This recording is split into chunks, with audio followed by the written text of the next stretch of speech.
How to back up your Samsung phone. Hey guys, welcome back to the channel. Today I'm going to show you a quick and easy way to back up your Samsung device. So the very first thing you want to do is open up your settings menu, and from your settings you just basically have to find the backup option. Scroll down here until you find general management, and then from here you want to go over and scroll down until you find backup.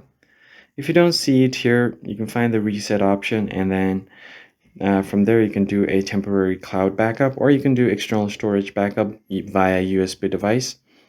I'll just tap on currently temporary cloud backup and select your account. Tap on backup data, and it will be backed up to your cloud. And if you want to backup external on other devices, you could just tap on external storage backup, and then select a device. Tap on continue, and then select the data that you want to back up. Tap on allow. And then just tap insert your storage device, USB, whatever, hard drive, and then you can back up there. That's basically it, guys. I hope this tutorial was helpful. Hit the like button down below, subscribe to the channel, and I'll catch you guys in the next one.